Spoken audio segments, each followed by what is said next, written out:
ॐ अज्ञानतिमिरन्धस्य ज्ञानञ्जनशलाकया चक्षुरुन्मिलितं येन तस्मै श्रीगुरुवे नमः। श्रीचैतन्यमनोभीष्टं स्थापितं येन भूतले स्वयं रूपा कदा मह्यं ददाति स्वपदान्तिकम्। नमो विष्णुपादाय कृष्णपृष्ठाय भूतले श्रीमते भक्तिवेदान्त स्वामीति नामिने। नमस्ते सरस्वती देवे गौरवाणी प्रचारणे निर्विशेष शून्यवादी पाश्चात्य देश धारणे। जय श्री कृष्ण चैतन्य प्रभु नित्यानंदा श्री अद्वैत गदाधरा श्रीवासादि गौर भक्त वृंदा। हरे कृष्णा कृष्ण कृष्णा हरे हरे, हरे Rama Ram Ram Hare Hare.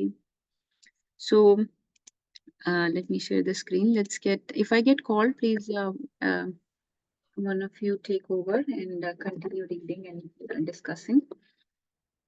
So we'll start from invocation. तो recite भी करते हैं, एक बार recite करेंगे और एक बार translation भी read करेंगे. So let's get started. This is the Shri Ishupnishad invocation. Let's do lead and follow. Om Purnamada Purnamidam Purnat Purnam Udachyate. Om Purnam Purnamidam Purnam Idam Purnat Purnam Udachyate Purnasya Purnam Adaya Purnam Evavashishyate. Purnasya Purnamadaya Purnameva Shivashyate. Okay, can somebody read this? Mataji, I can go ahead. Yes. Hari Bol. The personality of Godhead is perfect and complete, and because he is completely perfect, all emanations from him, such as his phenomenal word, are perfectly equipped as complete wholes. Whatever is produced of the complete whole is also complete in itself. Because he is the complete whole, even though so many complete units emanate from him, he remains the complete balance. Hari Bol. Hari Bol. So this is a very important mantra that some of us have memorized also. Please try to memorize at least the first two verses, the invocation and the mantra 1. They are very important in Sri Ishupnishad. They explain very important principles. तो जैसे इसमें जो principal है वो ये है कि भगवान जो है supreme personality of God head, वो कंप्लीट होल एंड परफेक्ट है. इसलिए ये जो वर्ड पूर्णम है, यू सी ये वर्ड पूर्णम बार बार आता है, हर लाइन में दो बार आता है. पूर्णम पूर्णम, यू सी पूर्णात पूर्णम, फिर पूर्णस्य पूर्णम. तो इस तरीके से पूर्णम का मतलब है यहाँ पे complete whole and perfect.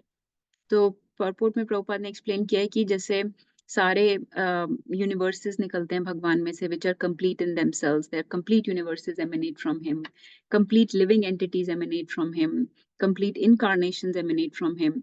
So all these emanations that come from him are also complete and perfect. So कोई ये कह सकता है इसमें कि हाँ, आप तो बोलते हो कि हम लोग तो इनकम्प्लीट हैं, हम लोग तो कंप्लीट या परफेक्ट नहीं हैं. So how are you saying that living entities are complete and perfect? या यूनिवर्स को भी हम बोलते हैं कि ये दुखालयम है, so how is it perfect and whole and complete? So उसके बारे में भी प्रभुपाद ने बताया कि they are complete and perfect for the purpose for which they are created. जैसे कि कोई मशीन है, उस मशीन में कोई नट या बोल्ट लगता है, तो वो नट या बोल्ट उस पर्पस के लिए कंप्लीट है. वो जो उसका बोल्ट का पर्पस है उसके लिए वो कंप्लीट है. या जैसे ये पूरी बॉडी है, इसमें जो हाथ मिला है हमको, वो हाथ उस फंक्शन, हाथ के फंक्शन के लिए कंप्लीट है. इट डजंट मीन कि वो हार्ट का फंक्शन कर सकता है या लेग्स का फंक्शन कर सकता है, लेकिन जो फंक्शन उसको दिया है उस फंक्शन के लिए वो कंप्लीट होल एंड परफेक्ट है. So, so that's why we should remember our purpose as servant of the Lord. And if we act with that consciousness of being in the service of the Lord, as a servant of the Lord, then we experience completeness and our perfection. Otherwise, हम लोग incomplete feel करते हैं क्योंकि हम भगवान बनने की कोशिश कर रहे होते हैं. हम लोग जो जो जैसे लेट्स से कि हाथ है, जो हैंड है, वो हार्ट का फंक्शन करने की कोशिश कर रहा है, तो वो इनकम्प्लीटनेस फील करेगा क्योंकि उसको वो फंक्शन दिया ही नहीं गया है. तो इसीलिए हमें इनकम्प्लीट एक्सपीरियंस होता है इस वर्ल्ड का भी, क्योंकि हम इस वर्ल्ड से भी कुछ डिफरेंट एक्सपेक्टेशन है. ये वर्ल्ड बनाया गया है हमारी प्योरिफिकेशन के लिए, हमारी ट्रांसफॉर्मेशन के लिए, लेकिन हम इसको यूज करते हैं अपनी डिजायर्स फुलफिल करने के लिए. तो इसलिए हमें उसमें इनकम्प्लीटनेस या इम्परफेक्शन फील होती है. But actually, if we understand that the purpose of this world is for our purification, for our transformation, it's like a jail, और हम यहाँ पर कैद हैं और हमें यहाँ से निकलना है, और यहाँ पे जो भी मिजरीज मिल रही हैं वो हमारी प्योरिफिकेशन के लिए मिल रही हैं, then we will understand that actually this world is perfectly created by the Supreme Lord. So इस तरीके से जो भी चीजें भगवान से आ रही है, even his incarnations that come, they are complete and perfect. जैसे नरसिंह देव हैं, अब कोई कहेगा कि वो कैसे कंप्लीट हुए, वो तो माधुर्य भाव शो नहीं करते, या कोई और साख्य भाव शो नहीं करते, तो लेकिन वो जिस पर्पस के लिए आए हैं, प्रहलाद को बचाने के लिए, वात्सल्य भाव एक्सचेंज करने के लिए प्रहलाद से, या फिर ट्रांसेंडेंटल एंगर शो करने के लिए, तो उसके लिए वो कंप्लीट, होल एंड परफेक्ट है. So in this way, we will be able to realize our completeness, our infiniteness, our perfection, our unlimited potential, our unlimited, complete consciousness, if we can understand our position with respect to this world and with respect to the Lord. तो इसमें ये बताया गया, तो complete whole का मतलब है कि भगवान इतने इन्फिनाइट हैं, उनका कोई आदि नहीं है, कोई अंत नहीं है, और उनमें से कितनी भी चीजें निकलें तो भी वो कंप्लीट ही रहते हैं. जैसे मैथ्स का फॉर्मूला होता है ना, इन्फिनिटी में से इन्फिनिटी भी माइनस करो तो इन्फिनिटी ही रहता है, infinity minus infinity still infinity. तो इसीलिए इसी तरीके से भगवान भी कंप्लीट ही रहते हैं, चाहे उनमें से कितनी भी यूनिवर्सेस निकलें, कितनी भी लिविंग एंटिटीज निकलें, कितने भी इनकारनेशंस निकलें, कितने भी उनकी एक्सपेंशंस हों, वो जो original personality of Godhead is always complete, whole and perfect. So और ह्यूमन लाइफ का एक इसमें प्रभुपाद ने ये पॉइंट बताया काफी इंपॉर्टेंट परपोर्ट में, कि ह्यूमन लाइफ में हमें ये चांस मिला है to realize our completeness actually. Otherwise we are just we identify with this body, but in human life you get the chance to understand who you truly are for self realization. तो आपको self realization का chance मिला है, मतलब कि आप ये body नहीं हो, आप आत्मा हो, इसका chance, ये समझने का chance मिला है, ताकि आप अपनी कंप्लीटनेस को एक्सपीरियंस कर सको, ऑब्टेन कर सको. तो इस तरीके से we have to understand this verse. Anyone wants to add और share anything more about this verse? Is this okay if we continue like this for next few verses, just quick few minutes discussion on them, या फिर you want to read more or discuss more? I think this is good. Okay. This is just like a revision, so you can review the verses quickly, है ना? Okay. So let's go to the next one. Anyone remembers the next verse? कोई अपनी memory से recite करेगा? ईशावास्यम verse. Anyone remembers that? क्योंकि हमने पहली 2 verses याद की थी, if you remember, few months back. If not, we can एक दो बार recite कर सकते हैं, and we will remember. Okay, who wants to recite? Whoever recites will follow you. It's on the screen. I can recite. Yeah, and please read the translation also. Ishavasyam idam sarvam ईशावास्यमिदं पश्यन्तं सर्वं yatkincha jagatyam jagat यत्किञ्च जगत् यं जगत् tena tyaktena bhunjita तेन तेन त्यक्तेन तयक्तेन भुञ्जित्वा ma gridha kasya svidhanam. मा कृता मा गृधा कस्य स्विद्धनम्. Translation: Everything animate or inanimate that is within the universe is controlled and owned by the Lord. One should therefore accept only those things necessary for himself which are set aside as his quota, and one should not accept other things, knowing well to whom they belong. Hare Krishna. Hare Krishna. So this verse explains the ईशावास्यम principle. ईशावास्यम का मतलब है कि सब कुछ भगवान की property है. तो ये एक वर्ड आप याद रख लो. हमने हर एक, if you remember, हर एक वर्स में से एक एक वर्ड लिया था. जैसे पिछले में से लिया था पूर्णम. पूर्ण मतलब भगवान कंप्लीट, होल एंड परफेक्ट हैं, और उनसे जो चीजें निकलती हैं वो भी कंप्लीट, होल एंड परफेक्ट हैं. फिर अब जो सेकंड है प्रिंसिपल, वो है ईशावास्यम प्रिंसिपल. तो ईशावास्यम का मतलब है कि सब कुछ भगवान की प्रॉपर्टी है. तो इसमें प्रभुपाद ने ये एक्सप्लेन किया है कि और वर्स ने ये एक्सप्लेन किया है कि सब कुछ भगवान की प्रॉपर्टी है, लेकिन फिर भी हमें कुछ कोटा दिया गया है, अलॉट किया गया है for are to live this life. तो हमें वो कोटा ही यूज करना चाहिए, हमें उससे ज्यादा एक्सीड करने की ट्राई नहीं करनी चाहिए। अगर उससे ज्यादा एक्सीड करते हैं then that's greed. We should not try to encroach on other people's property, knowing well to whom they belong. So knowing well to whom they belong, and who do they belong to? Everything belongs to Krishna. तो अगर आप दो भगवान ने जिसको जो कोटा दिया है, अगर आप दूसरे के कोटा पे इन्वेट करने की कोशिश करते हो तो आप फिर भगवान की प्रॉपर्टी पे गलत हाथ डाल रहे हो, right? So we should not try to encroach on other people's rights. तो ये जो मेंटालिटी थी दुनिया में सब कुछ भोगने की, सब कुछ एंजॉय करने की, ये मेंटालिटी थी जैसे हिरण्यकश्यपु की, रावण की, और ऐसे मॉडर्न मैन की भी ये मेंटालिटी है कि हम कैसे ज्यादा से ज्यादा इस दुनिया में भोग कर सकें। So they want to find ways and means to enjoy the material nature and property of other people. So this is a materialistic mentality. This is accumulative mentality या फिर exploitative mentality. So इसमें बस ये समझना है कि everything belongs to the Lord, and whatever quota has been allotted to us, even that should also be used in the service of Lord. पहले तो हमें उतना ही कोटा लेना चाहिए जितना हमारे लिए meant है, जितना हमें दिया गया है, और उस कोटा को भी भगवान की सेवा में ही यूज करना चाहिए। तो जैसे इसमें फूड का एग्जांपल दिया है प्रभुपाद ने परपोर्ट में कि पहले तो फूड हमें वेजिटेरियन खाना चाहिए, क्योंकि humans are not meant to eat meat, kill other, they are not meant to kill other animals and enjoy them in the form of food. That is not the position of a human. ठीक है?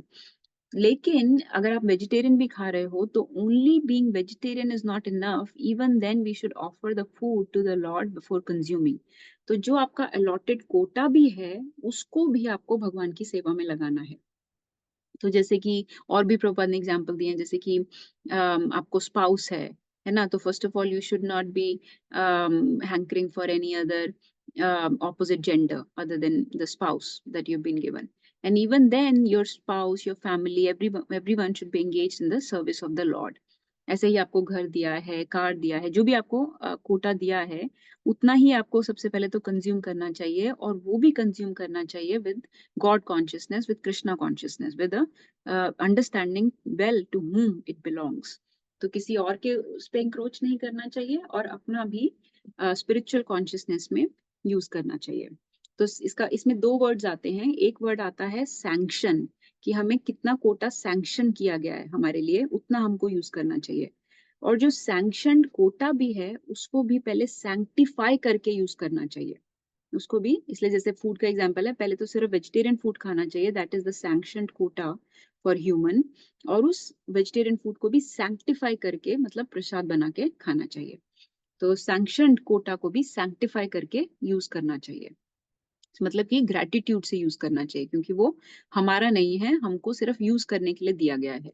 So do not consume the allotted quota, allocated quota without gratitude. Express your gratitude by offering it to the Lord first and sanctify it. ठीक है? नहीं तो otherwise you will get entangled in the karma. ठीक है? So this is the basic understanding of this verse. Any other anybody? हमने इसमें बहुत पूरा लंबा डिस्कस किया था, काफी we discussed the concept of atyahar, concept of greed and hoarding and consumer mentality, या जैसे shopaholic mentality, ये सब चीजें हमने, extravagant lifestyle, excessive spending with separate from Krishna, all this we had discussed before. So we had discussed about how quota is set for food, for wealth, for land, for spouse, for everything. Quota is set for us. और बहुत सारे examples लिए थे हमने इसमें, like invading on other people's lands, है ना, जैसे बड़े बड़े किंग्स हुए या एम्पायर्स हुए, रोमन एम्पायर, ब्रिटिश एम्पायर, जिन्होंने बड़े सारा दूसरों की लैंड को इन्वेड करने की कोशिश की, या फिर animal slaughter is exceeding your quota, extra marital affairs means exceeding the quota, corruption जो होती है दुनिया में, मनी लॉन्ड्रिंग करते हैं लोग, फ्रॉड करते हैं, कितनी सारी चीजें इस दुनिया में जो भी क्राइम्स हो रहे हैं, they are basically because of trying to exceed one's own quota, not staying within our limits. Okay, so let's see if somebody wants to add more to this, or share their understanding. Nagarchan Prabhu, Hema Mataji, Namita Mataji, anyone wants to add anything? चलिए ठीक है, तो फिर आगे करते हैं। और इसमें एक वर्ड और भी आता है, एक हमने डिस्कस किया था वर्ड अधिकार, कि कितना आपको अधिकार है, उतना ही यूज करना चाहिए। Okay, so this is called Ishavasyam principle. Let's read the next one. Who wants to read and recite this one? Mataji, I can try. Yes. Kurvan ivaha karmani Kurvan eha karmani jijivichechatam samaha jijivishechatam sama evam ayi nanayethosti evam tvayi nanyatetosti na karma lipyate nare. na karma lipyate nare. Translation. One may aspire to live for hundreds of years if he continuously goes on working in that way. For that sort of work will not bind him to the law of karma. There is no alternative to this way for man. Hari Bol. So इसमें ये word use किया था हमने, highlight किया था जिजी विशेष. So this verse says कि इस तरीके का व्यक्ति जो इस तरीके से अपना जीवन व्यतीत करता है, किस तरीके से, ईशावास्यम प्रिंसिपल के अकॉर्डिंग जो अपनी लाइफ स्पेंड करता है, that person can aspire to live for hundreds of years if he continues to keep working in this way, because he will not be bound to the law of karma and there is no alternative to this way for man. तो व्यक्ति को इसी तरीके से ईशावास्यम principal से के हिसाब से ही अपना जीवन जीना चाहिए, और ऐसा व्यक्ति को ही अनलिमिटेड टाइम तक जीने का अधिकार है. Otherwise other people who are exploiting their other jivas or exploiting the material nature, exploiting this earth, then they do not have the right to live, because they are not following the law given in Sri Ishopnishad. So the law given is Ishavasyam, और जो ईशावास्यम के law को follow करता है वो इस तरीके से जीता रह सकता है, जिजी विशेष. सो ही डिजर्व्स टू लिव, और उसको कोई कर्म बंधन भी नहीं लगता, क्योंकि वो सैक्रिफाइस से रहता है, वो जो भी उसको अलॉटेड कोटा मिला है उसी में रहता है, और उसको भी वो रेगुलेटेड वे में सैक्रिफाइस की तरह से भगवान को ग्रैटिट्यूड पे करते हुए स्पेंड करता है. ठीक है. So this is our scriptural injunction, as you can see. So such a person, basically Prabhupada ने explain किया इसमें कि such a person has basically accepted the authority of the Lord. तो वो उससे exceed नहीं कर रहा, and this is the best way to live a life. And this person can slowly, by working like this, transcend the three modes. तो वो ultimately इस तरीके का व्यक्ति liberate हो जाएगा. और इस तरीके के व्यक्ति को लंबी लाइफ जीने का भी अधिकार है.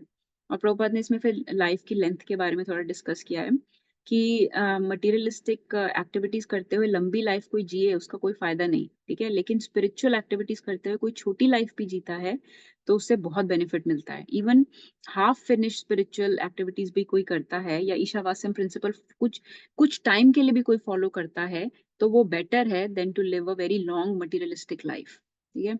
ईशावास्यम प्रिंसिपल को या सैक्रिफाइस वाली लाइफ को, अथॉरिटी ऑफ गॉड को समझते हुए जो लाइफ जीता है वो छोटी लाइफ भी बेटर है. A God centered life is a quality life. तो इस तरीके की गॉड सेंटर्ड क्वालिटी लाइफ जो जीता है, वो छोटी लाइफ भी अगर जीता है तो वो भी it is much better than a long life of materialistic activities. And then let's see what else Prabhupada had said. Okay. So हाँ, फिर प्रभुपाद ने इसमें ये भी बताया था कि कितना जीना चाहिए हमको, हाउ लॉन्ग वी लिव. ये हर किसी को आशा है, जीवित आशा होती है इस दुनिया में कि हमें लंबा जीना है, लेकिन ऐसे लोग जो मटेरियलिस्टिक तरीके से जीते हैं उनको लंबा जीने का अधिकार नहीं है, बिकॉज दे आर एक्चुअली, अभी आगे वर्स में आएगा, they are actually causing more entanglement for the soul. तो इसीलिए क्वालिटी लाइफ जीनी चाहिए, एंड क्वालिटी ऑफ लाइफ का मतलब है God centered life, where body, minds and words and whatever resources you have been given are engaged in the service of the Lord. So even there have been like great Kings, जैसे परीक्षित महाराज हुए, युधिष्ठिर महाराज हुए, अम्बरीश महाराज हुए। अब वो लोगों की life जो थी बहुत ऑपुलेंट थी। इफ यू रिमेम्बर, पांडवास हुए, दे वर living in big kingdoms, and they had lot of wealth and lot of resources at their disposal, lot of servants, बहुत उनके उनके ड्रेसेस, उनकी ज्वेलरी बहुत ज्यादा ऑपुलेंट होती थी सब कुछ। तो कोई बाहर से देखता हुआ कोई इमेच्योर व्यक्ति कह सकता है कि ये लोग तो डिवोटीज नहीं लगते, ये तो इतनी ऑपुलेंट लाइफ जी रहे हैं। So you have to understand that that's the quota that is given to them, क्योंकि they are doing such wonderful service. जब आपकी सर्विस बड़ी होती है तो आपका अधिकार भी बड़ा होता है, तो उनको ज्यादा अधिकार मिला है, ज्यादा कोटा मिला है। As a king they have been given more resources, but remember that they're not just enjoying those resources, they're not just exploiting those resources, they are actually engaging everything that they have been given in service of the Lord. So कहीं बहुत से ऐसे devotees होते हैं जो बहुत ज़्यादा they may live in big houses, or they may have a lot at their disposal. So you cannot it'll be immature to say कि they are not to judge them based on judge their devotional service or their surrender to God based on their externals, because it's not the externals that matter, it's the internals. तो Prabhupada ने example दिए हैं कि जैसे जनक महाराज हुए, Prahlad Maharaj, even he became a wonderful king eventually. So these people, they were not attached to these their kingdom or various things that they were given. इसलिए जब परीक्षित महाराज को कर्स किया था, तो immediately he was able to give up the kingdom, the family, the army, and everything, because he's not attached to them. He's only using whatever is given to him in service of the Lord. So whoever lives by this principle of surrender to the Lord and uses everything given to him in service of the Lord, that person actually has the right to live for hundreds of years. So ये इसमें ये point बताया गया. So it's the quality of life that matters. It's not the quantity of life. Otherwise, by materialistic means, people may keep on living for thousands of years. जैसे Hiranyakashipu wanted to become immortal, and he lived for many years, but he's living in a very materialistic way. So his long life compared to a few years or few months or few moments of spiritual consciousness is much better than a very long materialistic life. In this point has been emphasized. Gigi Vishech. So who has a right to live? The one who lives with the Ishavasyan principle. Okay, is that good? Anyone wants to add or share anything more about this? The next verse is very important actually. इसमें बहुत important point आता है. Let's keep going. Anyone wants to read and recite this one? Okay, Navya wants to read. Good.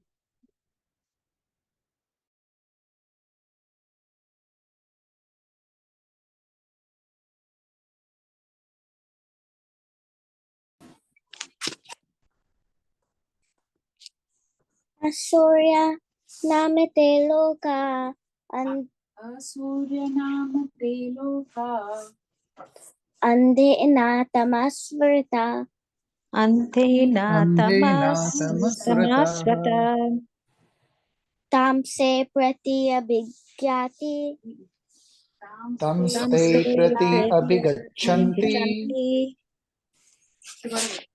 tamste prati abhigachanti Tamste Tamste prati api Gachanti yeke katma hanojana Yeke Chatma Hanojana.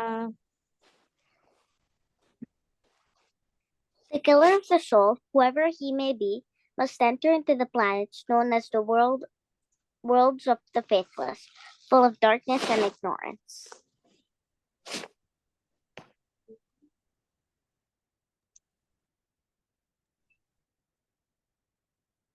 Okay.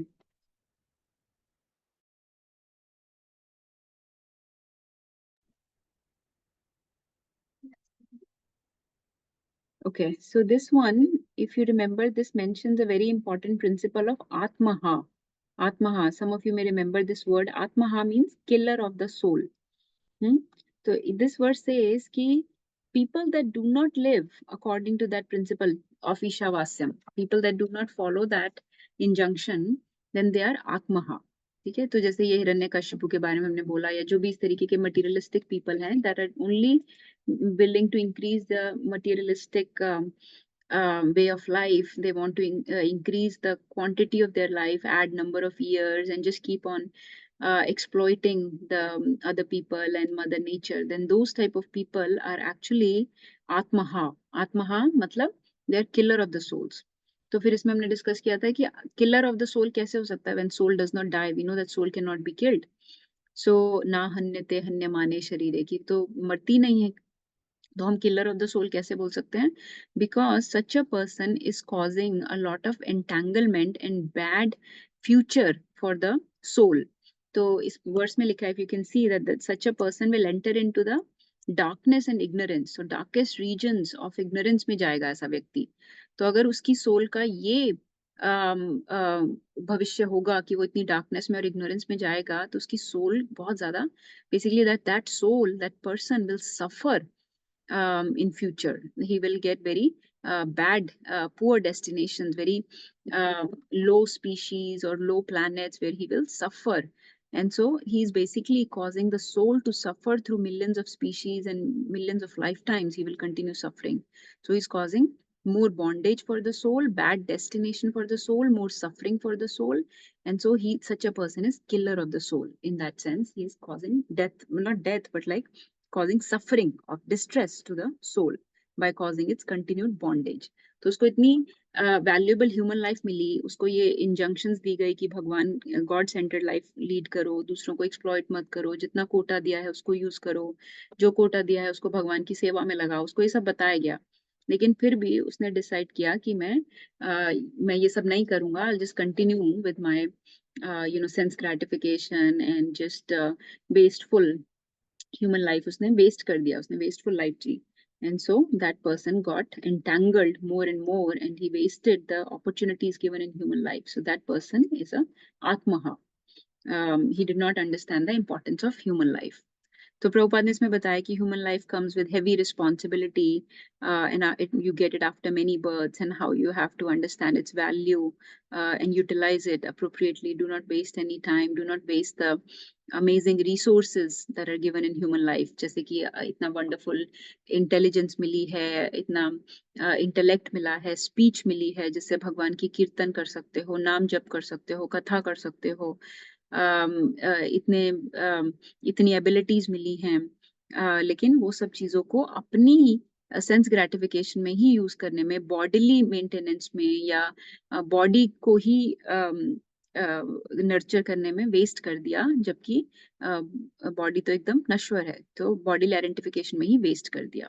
And did not use it for self-realization, did not understand that I am actually the soul and should be trying to cater the soul. So such a person is a killer of the soul. तो उसने soul को बिल्कुल neglect कर दिया और उसने सिर्फ body का ही इस पूरे ह्यूमन लाइफ में ध्यान रखा, जबकि ह्यूमन लाइफ मिली थी सोल को नर्चर करने के लिए.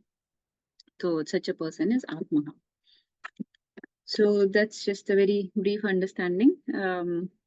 Again, all these verses are connected together. तो इस तरीके के व्यक्ति ने, जो आत्मा है, उसने फुल पोटेंशियल को रियलाइज नहीं होने दिया, full potential of the soul को रियलाइज नहीं होने दिया. उसने जो अनलिमिटेड हमारी कॉन्शियसनेस है उसको बिल्कुल लिमिट कर दिया इनटू दिस बॉडी. तो इस तरीके से उसने ये अपॉर्चुनिटी वेस्ट कर दी. So these people are considered Atmaha ya Asura. They are neglectful of human life. They're just addicted to worldly activities and do not engage in any knowledge of the soul, knowledge of God. Do not try to establish any connection with the God. भगवान के लिए कोई प्रेम, कोई रति, कोई प्रीति कुछ नहीं उन्होंने जगाई. So this is wasted human life. Okay, that is the concept of Atmaha. ये आत्महा वाला concept और भी जगह आता है, श्रीमद् भागवतम में भी आता है. It's a very important concept actually. Any other understandings on this? Poonam Mataji, Hema Mataji, Priyanka Mataji, anyone wants to share anything? Shall we keep going? Yes, Mataji. Yes, Mataji.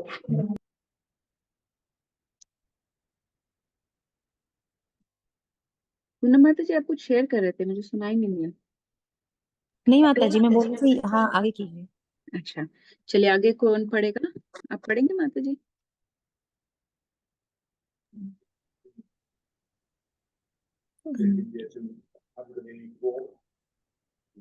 आप पढ़िए माताजी।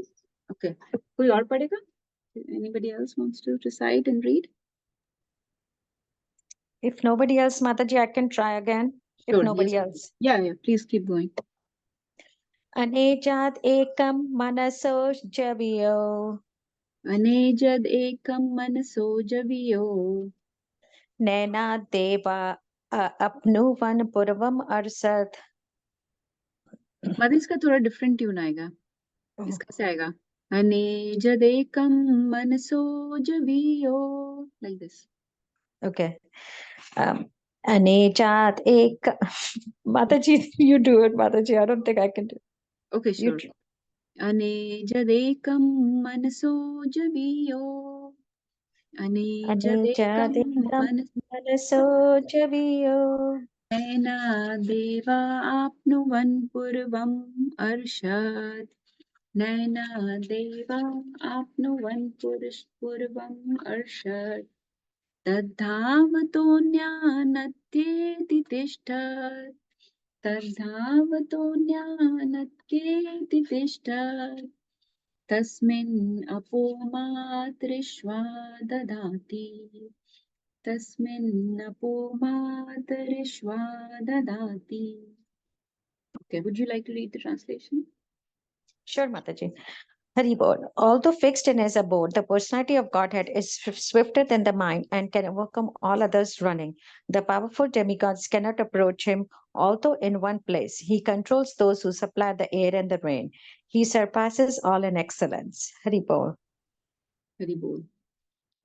तो इसमें और अगली वर्ष भी कर लेते हैं एक बार, फिर दोनों को एक साथ ले लेते हैं क्योंकि दोनों कनेक्टेड हैं. Anyone wants to read this one beside this one? Okay, I can recite. तद एजति तन्नयजति तद एजति तन्नयजति तद्दूरे तद्व अन्तिके तद्दूरे तद्व अन्तिके तद अंतर अस्य सर्वस्य तद अंतर अस्य सर्वस्य तद उ सर्वस्यास्य बाह्यता तद उ सर्वस्यास्य बाह्यता. Mataji, you want to read again? Sure. The Supreme Lord walks and does not walk. He is far away, but he's near as well. He is within everything, and yet he's outside of everything. Hari Bol. So both these verses, mantra 4 and 5, इनको एक साथ ले लेते हैं. इसमें supreme Lord की कुछ contradictory qualities mention की गई हैं. ठीक है, कॉन्ट्राडिक्टरी मतलब हमको जैसे बताया गया कि एक तो भगवान क्या है, स्विफ्टर देन माइंड. माइंड से भी ज्यादा तेज. हमें पता है माइंड कितना तेज होता है. अगर अभी सोचें तो हम we can be sitting in Hawaii, है ना. तो माइंड हमें कितनी दूर दूर तक भगा के लेके जा सकता है. As you know when you chanting, there is nothing faster than mind. Mind is running to all these different places. So he's swifter than mind and he can overcome all others running. तो जितने भी इस दुनिया में तेज हैं लोग, उन सबसे भगवान तेज हैं, है ना. तो जैसे हमने इसमें एग्जांपल दिए थे, हमने डिस्कस किए थे कि जैसे गजेंद्र को बचाना था तो एकदम से भगवान ऐसे प्रकट हो गए थे, आ गए थे. मदर द्रौपदी को बचाना था, प्रहलाद महाराज को, तो भगवान आ जाते हैं एकदम से. So and then you know that if nothing else, Lord's name is faster than anything to protect us. So Lord's name is much faster than anything. So हमने बहुत सारी चीजें एग्जाम्पल लिए थे. दामोदर लीला का एग्जाम्पल लिया था कि how Lord was running so fast that mother was not able to catch him. And then दूसरी बात बताई है इसमें भगवान की quality, powerful demigods can not approach him. तो इसमें भगवान की सुप्रीमनेस बताई है कि वो supreme personality of Godhead हैं और जितने भी दूसरे देवी देवता भी हैं वो भी उनको अप्रोच नहीं कर सकते. अप्रोच नहीं कर सकते मतलब कोई उनके करीब नहीं आ सकता, कोई उनके बराबर का नहीं है, कोई उनसे इक्वालिटी नहीं है किसी की भी। ऐसा नहीं हम बोल सकते कि भगवान नंबर 1 है और ये नंबर 2 है, ये नंबर 3 नहीं, किसी का कोई कंपैरिजन ही नहीं है भगवान से। तो कोई भगवान is one without second. One without second मतलब कोई नंबर 2 3 पे भी नहीं आ सकता, क्योंकि वो तो तब आ सकता है ना जब कोई कंपैरिजन हो। तो कोई कंपैरिजन ही नहीं है। Is one without second, so nobody is supreme, he is the supreme personality of Godhead. Then इसमें बताया गया है ऑल्दो इन वन प्लेस, एक ही जगह रहते हैं। एक जगह रहने का हमने डिस्कस किया था काफी डिटेल में कि how he is fixed in his abode, अपने धाम में रहते हैं हमेशा। इसके लिए हमने बहुत सारी वर्सेस ली थी, द मोस्ट फेमस बीइंग जो श्रीमद् भागवतम की फर्स्ट वर्स है, जिसमें बताते हैं कि भगवान अपने धाम में हमेशा रहते हैं। लेकिन और क्या, ही controls those who supply the air and rain. तो ये फिर से डेमीगॉड्स की बात आ गई कि जो जो भगवान महेश्वर हैं, लेकिन जो दूसरे ईश्वर हैं, दूसरे ईश्वर मतलब जो देवी देवता हैं, छोटे ईश्वर हैं जो इस दुनिया को चलाते हैं, जो हमें एयर देते हैं, जैसे या रेन देते हैं, जैसे वायुदेव और इंद्रदेव है ना, ये वायुदेव एयर देते हैं और इंद्रदेव रेन देते हैं। इन सबको भी वो कंट्रोल करते हैं। तो इन सब ईश्वरों के भी ईश्वर जो हैं वो भगवान हैं। And he surpasses all in excellence, तो सबसे एक्सीलेंट जो है, सबसे सुप्रीम जिनकी सुपीरियोरिटी है, सबसे ज्यादा सुप्रीमेसी है, वो भगवान है। तो इसमें भगवान की क्वालिटीज बताई गई हैं।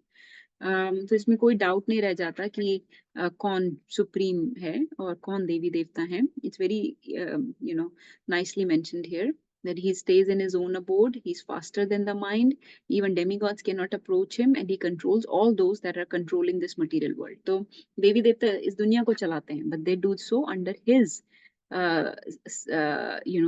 supreme, under his subservient, they're subservient to him, so he's their boss. तो उनकी अथॉरिटी में वो इस दुनिया को चलाते हैं। And so there are many individual controlling deities, हर चीज की डेटी होती है, हर सेंस की भी डेटी होती है, आंखों की, हाथ की, पैर की, हर किसी को कंट्रोल करने वाला कोई है। जैसे कि हम देख सकते हैं तो लाइट की वजह से, and light is given by Suryadev, तो हर किसी के कोई डेटी है। तो इसकी बहुत डिटेल्ड एक्सप्लेनेशन है श्रीमद् भागवतम में कि कौन सी इंद्रिया को कौन से डीटी कंट्रोल करते हैं, इस कौन से एलिमेंट को, मटेरियल एलिमेंट को कौन से डीटी कंट्रोल करते हैं।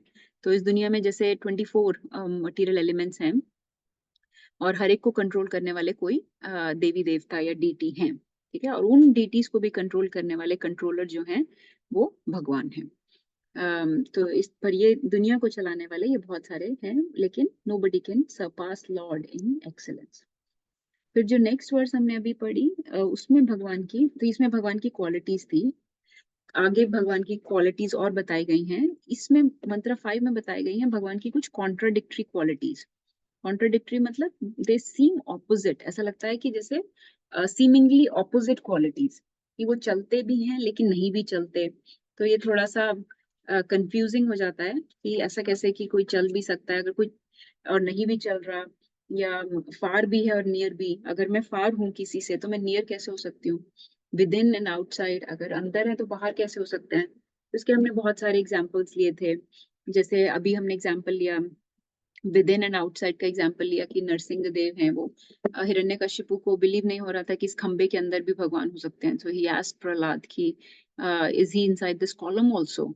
So Prahlad Maharaj was very, he knew all these concepts. So he said, yes, he had, Prahlad Maharaj had training about these concepts from his spiritual master Narad Muni. So he said very confidently, yes, my Lord is within this and without everywhere. So yes, he is within this column also. अगर हर जगह है तो इसमें क्यों नहीं हो सकते? तो yes, he is within this. So Narsingh Dev आ गए थे उसमें। ऐसे ही जैसे डीटीज हैं, डीटी को हम देखते हैं कि डीटी डज नॉट वॉक, है ना, लेकिन फिर भी कितने एग्जाम्पल्स आते हैं। हमने साक्षी गोपाल का एग्जाम्पल लिया था कि still we see the deity walked, Sakshi Gopal was the deity that walked for his beloved devotee. या जगन्नाथ जी के कितने एग्जाम्पल्स आते हैं। जगन्नाथ जी इतने बड़े हैं, भारी भरकम हैं, इतने उनको उठाने के लिए इतने सारे दैत्यास लगते हैं उनको काट में डालने के लिए, लेकिन फिर जब वो चाहे तो कभी भी हल्के हो जाते हैं और चले जाते हैं। उनकी कितनी स्टोरीज हमने की हैं, जगन्नाथ स्टोरीज की हैं जिसमें वो हल्के हो जाते हैं, पोटली तक में घुस जाते हैं, जबकि otherwise he so big and hefty. फिर फार हैं और नियर भी हैं, इसके भी हमने बहुत सारे एग्जांपल्स लिए थे कि एक तो सबसे important understanding far and near की ये है कि डिवोटीज के लिए ही इज नियर और जो उनमें बिलीव नहीं करते, असुरा हैं, आत्माहास हैं, जो उनकी इंजंक्शंस को नहीं मानते, उनके प्रिंसिपल्स के अगेंस्ट काम करते हैं, basically people that are disobedient to the Lord, that are not following scriptural injunctions, that are not following the word of the God. So for them, he's very far away. He does not, even if he's in front of them, they cannot perceive him.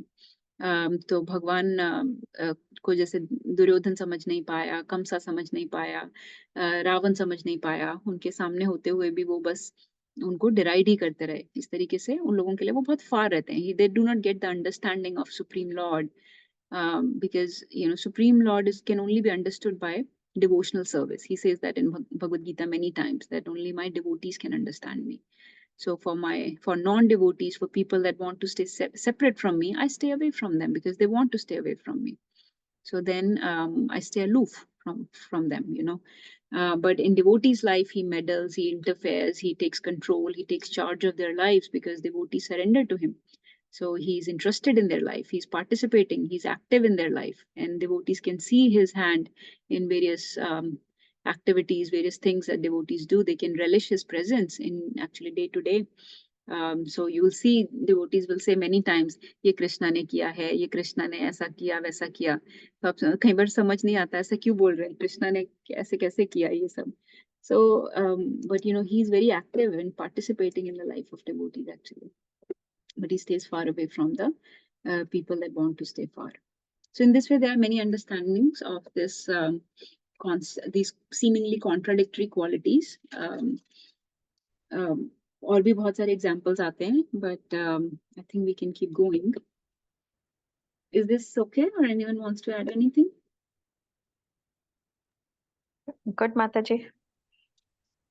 I just want to do a quick review, so I don't want to spend too much time क्योंकि हम already कर चुके हैं. चलिए आगे करते हैं. 6 and 7 दोनों एक साथ ले लेते हैं. Who wants to recite? Read and recite. I can try, Mataji. Yes, ma'am. Hare Krishna. Yastu sarvani bhutani Yastu sarvani bhutani atmani vanupashyati atmani ivanam pashyanti sarvabhuteshu chatmanam sarvabhuteshu chatmanam tato na vijugupsate. Tato na na vijugupsate. vijugupsate. Should I read the translation then go to the next one? Sure. Okay. Translation. He who systematically sees everything in relation to the Supreme Lord, who sees all living entities as his parts and parcels, and who sees the Supreme Lord within everything, never hates anything or any being. Very good. Can you read the next one also? Yes, I'll try. Yasmin sarvani bhutani Yasmin sarvani Sarvani bhutani bhutani atme vabhud vijantaha atme atma vibhujanata vijanta tatro ko mohaha kaha shoka tatra ko ko moha kaha soka ekatvam anupashyata. ekatvam anupashyata. One who always sees all living entities as spiritual sparks in quality, one with the Lord, becomes a true knower of things. What then can be illusion or anxiety for him? So actually एक और पढ़ सकते हैं क्योंकि ये तीनों एक अब ना सारे ऐसे वर्सेस हैं जो तीन तीन एक साथ एक कॉन्सेप्ट को बताते हैं. So इसमें अभी जो तीन वर्सेस हम पढ़ रहे हैं 6, 7 and 8, they talk about the understanding of a uttam bhakta, of a uttam adhikari, like a topmost devotee. What is his vision? So this is describing the spiritual vision of an uttam adhikari, how he sees everything in relation to the Lord. So ये 6, 7, 8 में तीनों में यही बताया गया. 8 भी पढ़ लेते हैं. You want to continue, Mataji? This one I don't know how to read, like the flow. अच्छा. The long one. इसको ऐसे ही पढ़ सकते हैं. Let me try. सपर्यगत शुक्रम अकायम आवृणम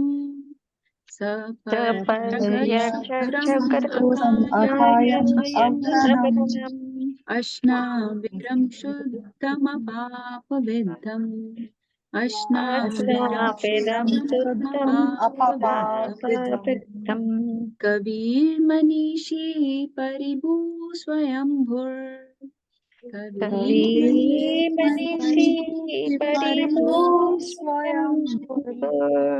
यथा तथ्यतोरतान्यदभाच शाश्वतीभ्यः समाभ्याम्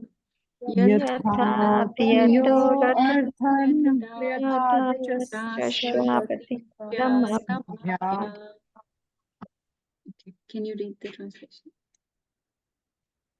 Translation: Such a person must factually know the greatest of all, the personality of Godhead, who is unembodied, omniscient, beyond reproach, without veins, pure and uncontaminated, and self-sufficient philosopher who has been fulfilling everyone's desire since time immemorial.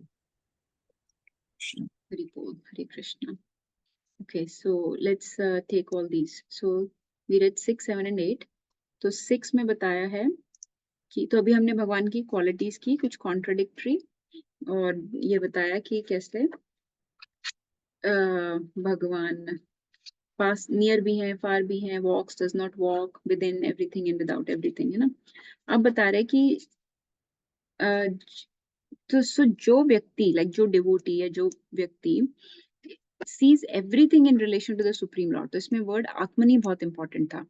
आत्मनी का मतलब होता है, आत्मनी word भी बहुत बार आता है, श्रीमद् भागवतम में भी आता है कि जो भगवान के रिलेशन में हर किसी को देखता है, मतलब कि हर किसी में भगवान को देखता है और हर किसी के रिलेशनशिप को समझता है भगवान के साथ, then that person can not hate anything और एनी बीइंग। तो जिसको हर जगह भगवान दिख रहे हैं, हर किसी में भगवान की प्रेजेंस दिख रही है, वो कैसे किसी को हेट कर पाएगा ना, क्योंकि he sees everything in relation to Supreme Lord. So these are Mahabhagavad devotees. These are Uttam Adhikari devotees who are on the highest platform.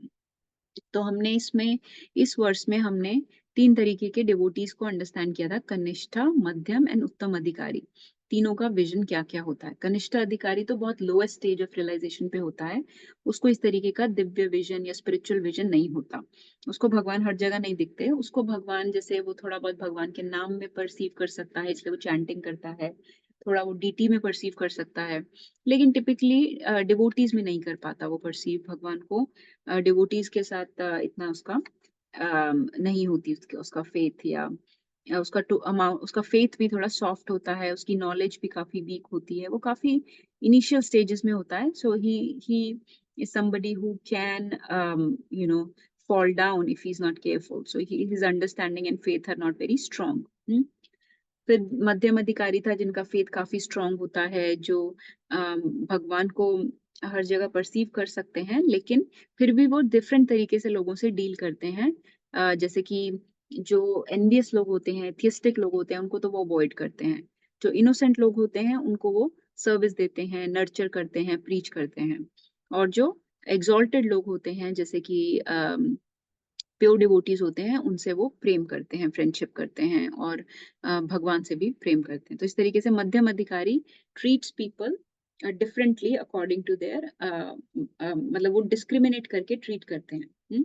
सो मध्यम अधिकारी की एक्चुअली ड्यूटी होती है to have different type of dealings with different type of people. So with innocent we should show karuna, we should show mercy and compassion, we should engage them in service. With devotees they have friendship, with जो atheistic people try to avoid them, उनको दूर रखना चाहिए, उनको avoid करना चाहिए। And with उत्तम अधिकारीज और with Mahabhagavad devotees they have affection and love, and with of course with Supreme Lord also they have affection and love. So ये intermediate platform या मध्यम अधिकारी। लेकिन ये वर्सेस जो है ये बता रही हैं अबाउट उत्तम अधिकारी। उत्तम अधिकारी जो है वो भगवान को हर किसी में देखता है, इवन एनिमल्स में, अदर लिविंग एंटिटीज में, और वो हर किसी को सेवा में एंगेज कर सकता है, और वो बहुत ज्यादा एडवांस्ड होता है इन शास्त्रिक knowledge. So he can support even difficult concepts, तो हो सकता है मध्यम अधिकारी डिफिकल्ट कॉन्सेप्ट्स को सपोर्ट नहीं कर पाए, लेकिन उत्तम अधिकारी की शास्त्रिक नॉलेज बहुत स्ट्रांग होती है।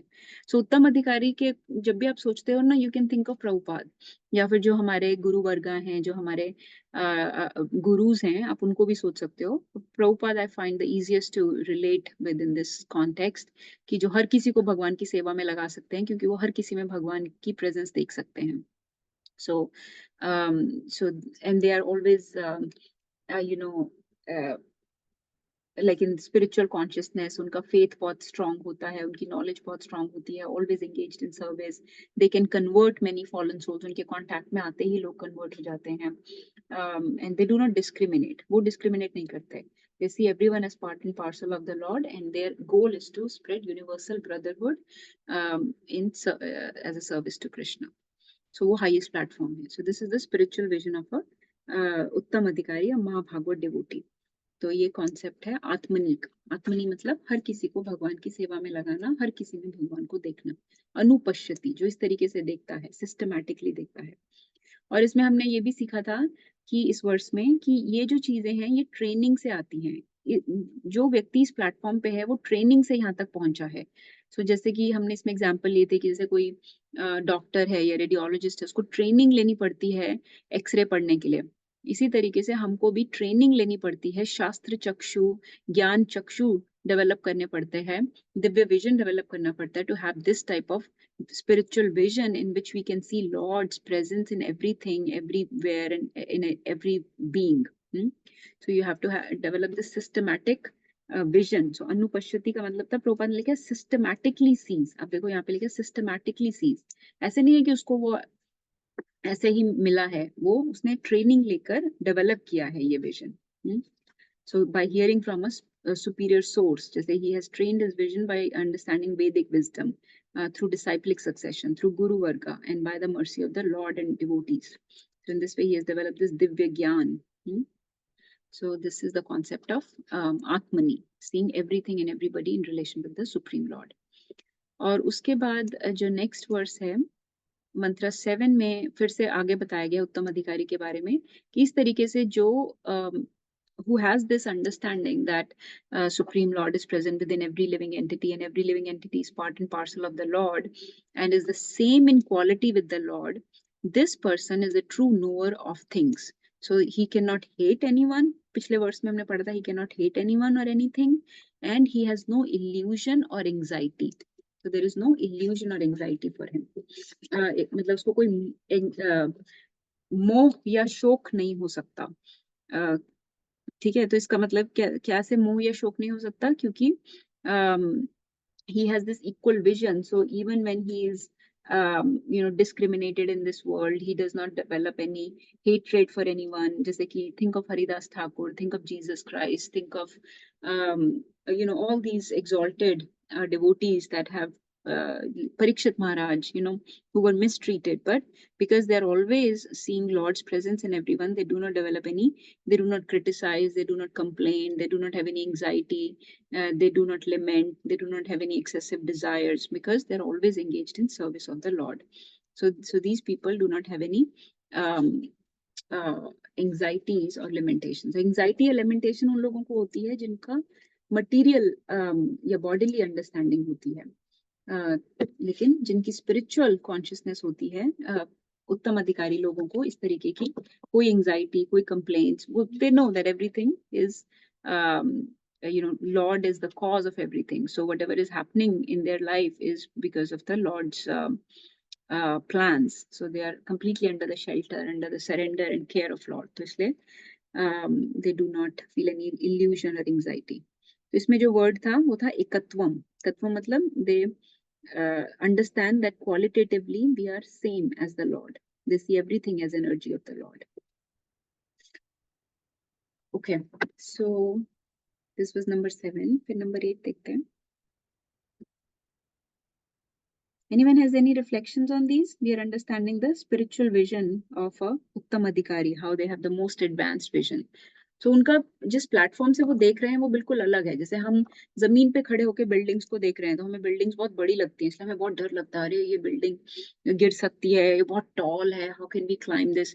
लेकिन जो उत्तम अधिकारी हैं उनका विजन बहुत हाई है, वो ऊपर से चढ़ के देखते हैं नीचे, तो उनको सारी दुनिया की प्रॉब्लम सब कुछ बहुत छोटा दिखता है। And they can understand, you know, they can see Lord's hand in everything. सो इसलिए उनको कोई कोई एंजाइटी, फालतू की परेशानी या ये सब दुख नहीं रहता, कोई भी शोक या मोह नहीं रहता।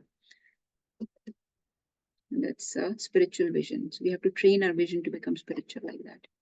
Okay, इसके बाद number 8 करते हैं, फिर we'll take a pause. Number 8 we have already read. Okay, so such a person must factually know the greatest of all. So इस तरीके का व्यक्ति जिसने अपने आप को ऐसे ट्रेन करके spiritual vision develop किया है, ठीक है, हम भी यही ट्रेनिंग कर रहे हैं, right? We are trying to come to the level of Uttam Adhikari. So right now, let's say we are Kanishta.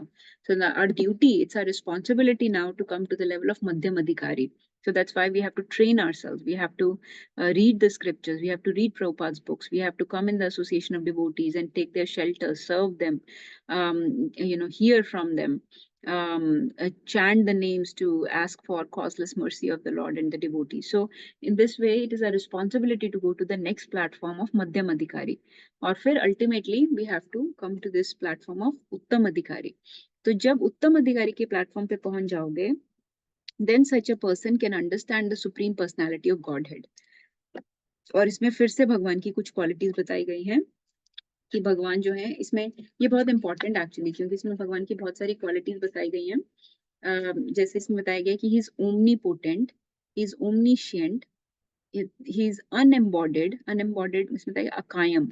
अकायम को कई बार जो मायावादी लोग होते हैं वो ऐसे बोलते हैं कि को भगवान का कोई शरीर नहीं है, लेकिन we know that he has a spiritual body, he has a form. तो वो बोलते हैं कि भगवान की कोई फॉर्म नहीं है। We know that he has a spiritual body, he has a spiritual form. So unembodied का मतलब है कि मटेरियल बॉडी नहीं है, but he has a form. He is omniscient, he is omnipotent. फिर आगे बताया अश्नाविरम। अश्नाविरम मतलब विदाउट वेन्स। शुद्धम, ही इज एंटीसेप्टिक। एंटीसेप्टिक मतलब जो सबको क्लीन कर सकते हैं, जिनकी presence is all purifying and all pure. And अपाप विद्धम, प्रोफाइलेक्टिक मतलब कि जो भी बीमारी है, जो भी इन्फेक्शन है हमें, मटेरियल इन्फेक्शंस हैं, वो सब वो क्लीन कर सकते हैं। सो ही इज नेवर, उनको भी कोई पाप टच नहीं कर सकता, और जो उनके और जो भी जो भी उनके कांटेक्ट में आता है उसके भी सारे पाप खत्म हो जाते हैं। So he cleanses you and he can not be contaminated. So he is uncontaminated all the time. इसके अलावा he is a philosopher, he is self sufficient, he is greatest of all. So इस तरीके से 10 qualities यहाँ पे बताई गई हैं। इसमें से सबसे इंपॉर्टेंट समझने की है that are talking about his form, कि जैसे वेन्स नहीं होती या अनएम्बॉडेड हैं, इसका मतलब ये है कि he does not have a material body. क्योंकि हमारी बॉडी में वेन्स होती हैं, बोन्स होती है, स्किन होती है, all these things are prone to get diseased, all these things can become deteriorated, degraded over time, इसलिए हमारी बॉडी की limitations हैं। लेकिन भगवान की जो फॉर्म है वो ट्रांसेंडेंटल फॉर्म है, उनकी जो बॉडी है वो स्पिरिचुअल बॉडी है, और इसलिए उनकी बॉडी में कोई भी लिमिटेशंस नहीं है। वो किसी भी एक सेंस से किसी भी दूसरी सेंस का काम कर सकते हैं। तो आंखों, जैसे हम भगवान के सामने भोग लगाते हैं तो उसको आंखों से ग्रहण कर सकते हैं। तो इस तरीके से हम हमारी तरह लिमिटेड नहीं है कि हम सिर्फ आंखों से देख ही सकते हैं, हम आंखों से खा नहीं सकते, लेकिन भगवान आंखों से खा सकते हैं। तो इस तरीके से भगवान की बॉडी की कोई लिमिटेशंस नहीं है। It is completely, it is unlimited, it is spiritual, it is transcendental, and it can not become contaminated. So even when he comes to this material world, he comes in a spiritual form, a spiritual body only, and he does not get he never comes in contact with this material nature. तो उनको ये 3 modes of material nature कभी भी contaminate नहीं कर सकते। तो मायावादी लोग जो होते हैं वैसे बोलते हैं कि उनकी कोई फॉर्म नहीं है, और वो इस माया के वश में आके फॉर्म लेनी पड़ती है भगवान को। ब्राह्मण जब माया के कंट्रोल में आता है तो ब्राह्मण को फॉर्म लेनी पड़ती है, ऐसा बोलते हैं मायावादी लोग।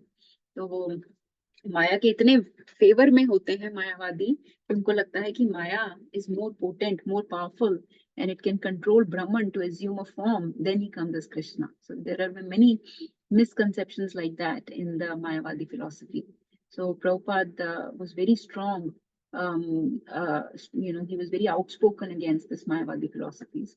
Similarly, महाप्रभु तो बोलते थे कि मायावादी का एक शब्द भी सुनना नहीं चाहिए, अपने कान में पढ़ना नहीं चाहिए, क्योंकि भगवान की फॉर्म नहीं है। ये बात हमारे लिए बहुत ज्यादा तुच्छ, मतलब गलत बात है ये, क्योंकि भगवान की फॉर्म है, इसीलिए हम भगवान से प्रेम एक्सचेंज कर सकते हैं, उनको भोग लगा सकते हैं, उनको उनके साथ रिलेशनशिप्स एक्सचेंज करते हैं। भगवान उस फॉर्म से हमारे साथ कितने भाव, कितने मूड्स, कितने इमोशंस एक्सचेंज करते हैं। सो ये कहना बहुत ही sinful है कि उनकी कोई फॉर्म नहीं है। So these verses are sometimes misinterpreted by Mayavadis and many other cultures कि अकायम का मतलब है कि कोई काया नहीं है, कोई फॉर्म नहीं है। नहीं, it means that he does not have a material form, he does not have any veins. veins का मतलब जैसे veins नहीं है तो इसमें it automatically means कि कोई हमारी तरह से कोई bones, ligaments या इस तरीके की चीजें नहीं हैं जिन पे वो dependent हो। So his body is completely independent, completely spiritual, cannot get degraded, cannot get deteriorated, cannot get diseased, cannot come under the control of material world, cannot come under the control of three modes, like that. तो इसमें ये बात सबसे important है। और दूसरा ये important है इस वर्स में कि भगवान बिल्कुल प्योर है, उनका नाम बिल्कुल प्योर है, इसलिए हम encourage करते हैं कि in this Kalyuga we should chant the names of the Lord. तो जो ओम वाले मंत्र होते हैं वो हम ज्यादा इंकरेज नहीं करते, क्योंकि उनके लिए हमारी अपनी प्योरिटी चाहिए। लेकिन भगवान के नाम इतने प्योरीफाइंग है कि अगर आप इम्प्योर भी हो तो वो आपको प्योरीफाई कर देंगे। वो एंटीबायोटिक या एंटीसेप्टिक की तरह है कि अगर आपको डिजीज है तो वो डिजीज को किल कर देंगे। ऐसा नहीं कि पहले आपको ठीक होना पड़ेगा फिर आप नाम ले सकते हो। लेकिन जो दूसरे मंत्र होते हैं जैसे गायत्री मंत्र वगैरह, उनके लिए बहुत प्योरिटी चाहिए होती है।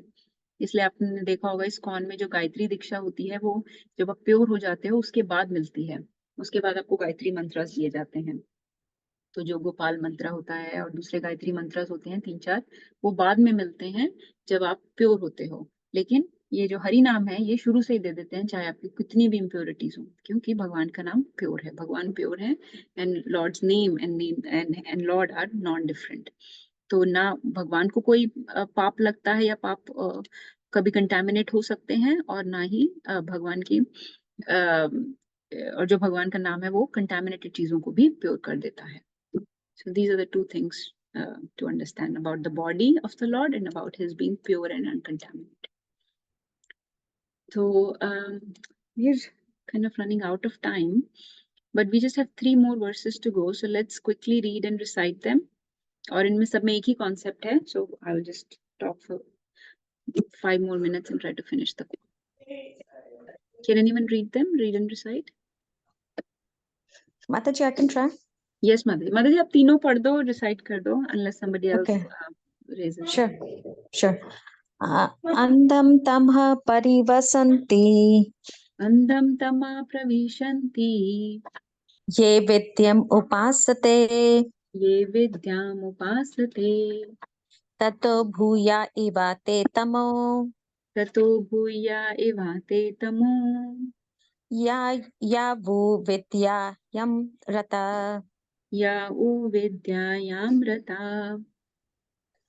A translation: those who engage in the culture of nescient activities shall enter into the darkest region of ignorance. Worse still are those engaged in the culture of so-called knowledge.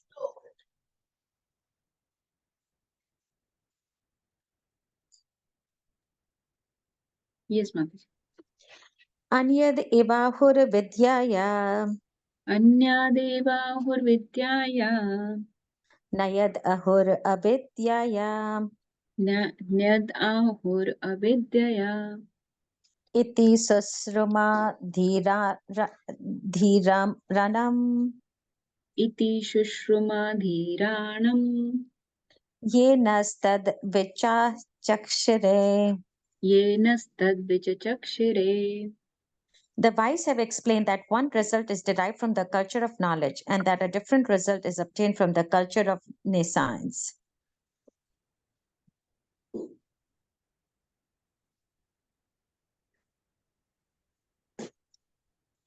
Vidyam cha vidyam ya chayas विद्यां च यास् tad vedo bayam saha तद्वेदो भयं सः अविद्याया मृत्युं तीरत्वा अविद्यया मृत्युं तीर्त्वा विद्यायामृतम् अश्नुते. विद्यायामृतम् अमृतम् अश्नुते अनुष्टे. अश्नुते Wo- One who can learn the process of science and that of transcendental knowledge side by side can transcend the influence of repeated birth and death and enjoy the full blessings of immortality. Hari बोल। Hari. So we'll just discuss these three. So ये तो हमने काफी detail में किए थे actually last several classes. माता जी I think आप नहीं थे तो आपका शायद मिस हो गया होगा। Yes, लेकिन Mataji. ये बहुत अच्छी वर्सेस बहुत इम्पोर्टेंट थी। सो इसमें ये बताया गया है अविद्या और विद्या के बारे में। So if you closely follow the verse तो इसमें 9, 10, 11 वर्स एक साथ जाती हैं जो अविद्या और विद्या के बारे में बताती हैं। तो इसमें बताया गया कि जो विद्या की उपासना करते हैं, विद्या का मतलब है कि जैसे इस दुनिया की नॉलेज जो मंडेन नॉलेज होती है, जो मॉडर्न नॉलेज है, जिसमें जो भगवान से सेपरेट होती है, बेसिकली जो आपको भगवान से सेपरेट करके रखती है या फिर सेपरेट लेके जाती है, उसको विद्या बोलते हैं। जो भी नॉलेज आपको भगवान से कनेक्ट करती है उसको विद्या बोलते हैं। ठीक है।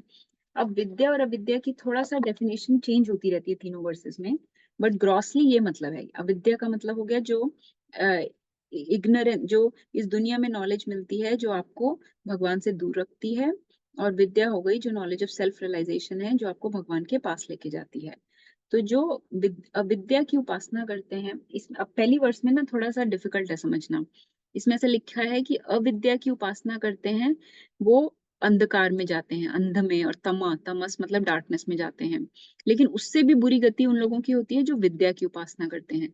तो यहाँ पे विद्या का मतलब है सो कॉल्ड नॉलेज। यहाँ पे विद्या का मतलब है जो नॉट नॉट सेल्फ रियलाइजेशन वाली नॉलेज। यहाँ पे विद्या का मतलब है जो गॉडलेस एजुकेशन मिलती है इस दुनिया में, कि उससे बेहतर तो, उससे बेटर तो ऐसी अविद्या है ना, नॉलेज लो वो बेटर है than to engage in such so called culture of knowledge which actually makes you godless, which actually increases your forgetfulness of God, जो भगवान से आपको और दूर लेके जाती है, जो आपकी ईगो को, आपकी बॉडीली आइडेंटिफिकेशन को और बढ़ा देती है। इस तरीके की विद्या से तो अविद्या ही बेटर है। तो यहाँ पे जो विद्या और अविद्या की डेफिनेशन है वो कुछ अलग है। यहाँ पे अविद्या बोल रहे हैं लैक ऑफ नॉलेज को, और विद्या बोल रहे हैं सो कॉल्ड कल्चर ऑफ नॉलेज को। ठीक है। तो ये बात समझनी इंपॉर्टेंट, यहाँ पे ट्रांसेंडेंटल नॉलेज को नहीं बोल रहे विद्या। लेकिन जो अब देखो जो नेक्स्ट वर्स है उसमें बताया है कि इस तरीके के कल्चर ऑफ नॉलेज से एक रिजल्ट मिलता है, और मतलब विद्या से एक रिजल्ट मिलता है और अविद्या से अलग रिजल्ट मिलता है। अब यहाँ पे विद्या और अविद्या की डेफिनेशन चेंज हो जाती है। यहाँ पे culture of knowledge is talking about विद्या जो ट्रांसेंडेंटल नॉलेज, और नेशंस इज टॉकिंग अबाउट चाहे लैक ऑफ नॉलेज हो चाहे मॉडर्न एजुकेशन हो। ठीक है।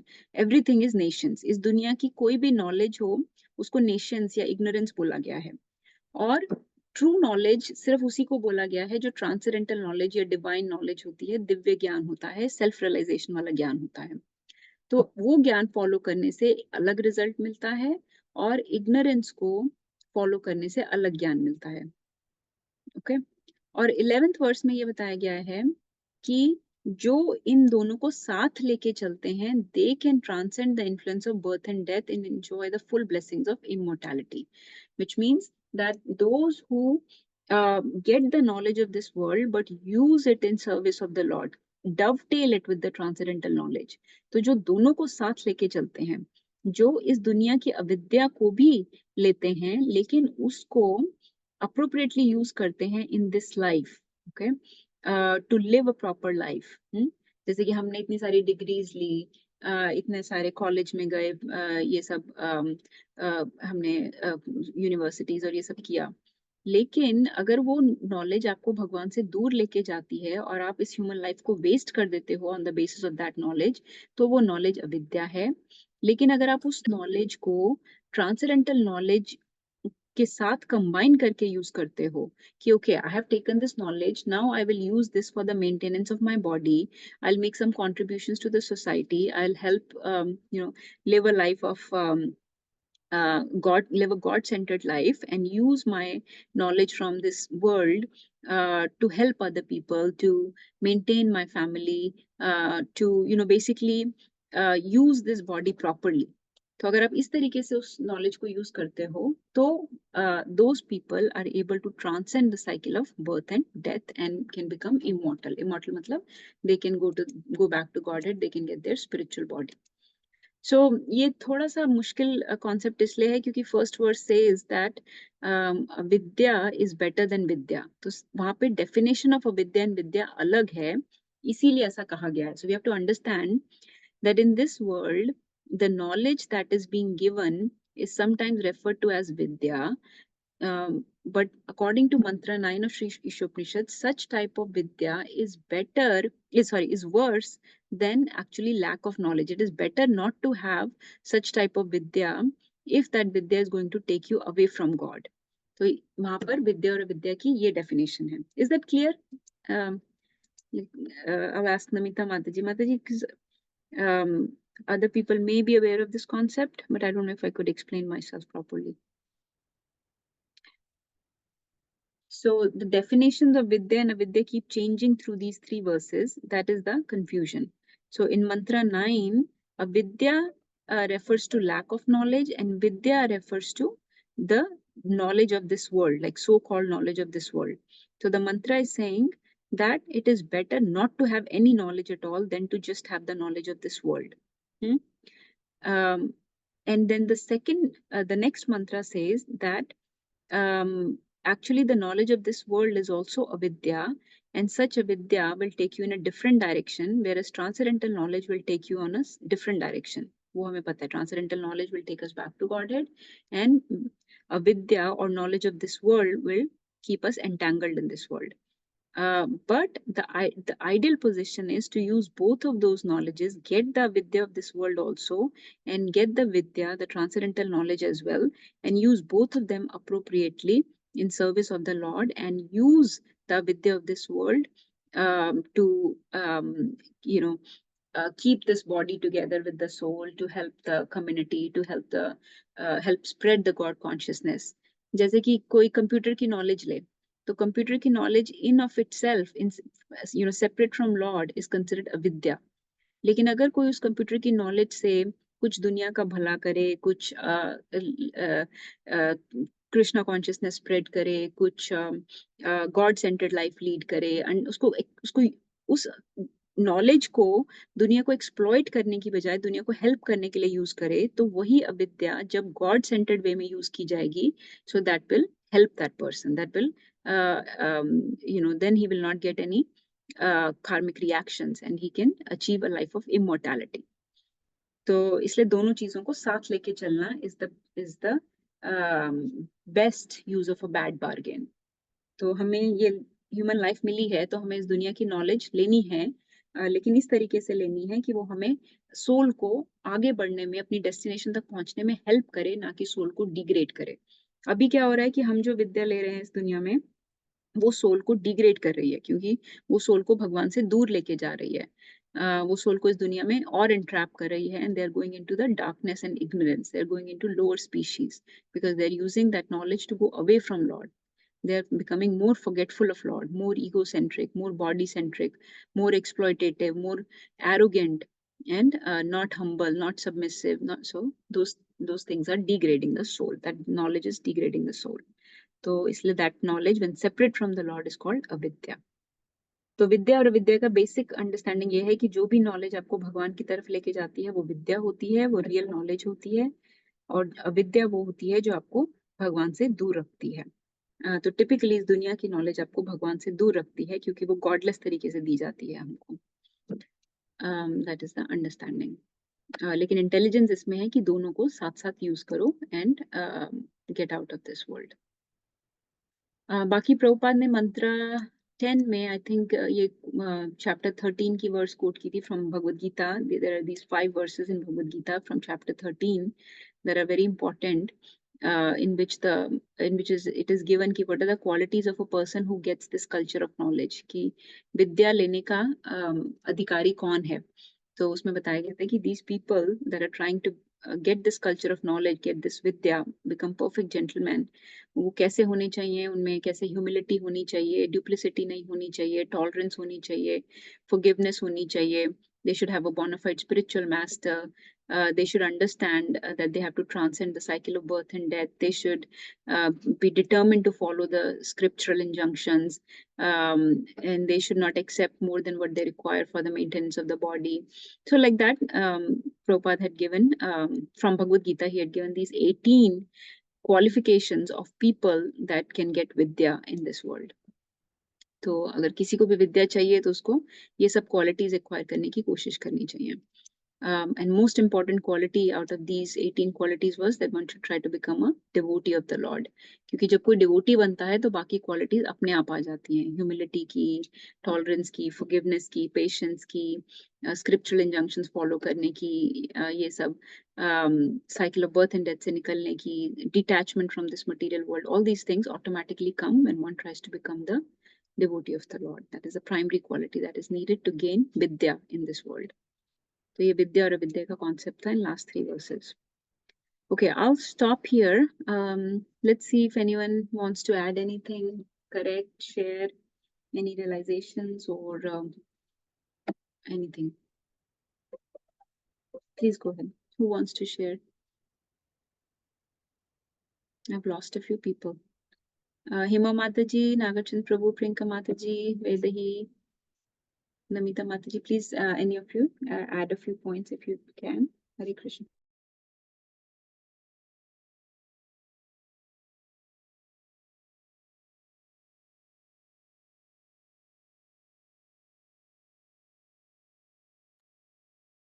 Okay, if nobody's sharing, then we'll stop the call.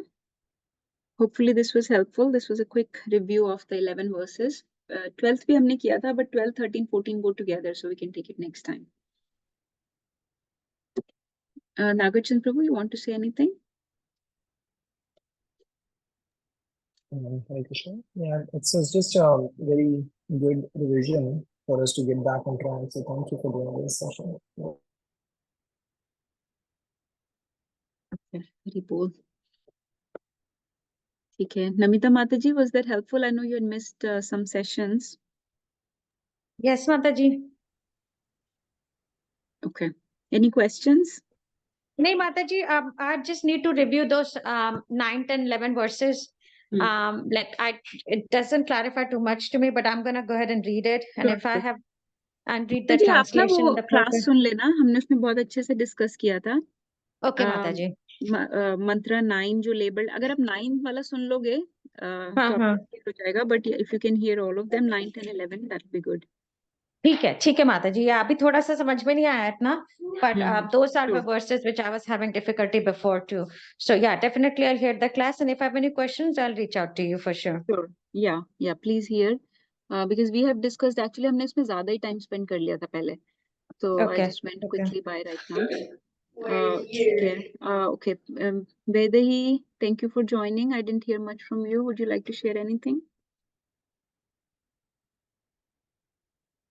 I was just listening, Mataji. We're just, cleaning a little bit. I was just listening Okay. to the class. Okay, Hema Mataji, Priyanka Mataji, if any questions or any comments, please share.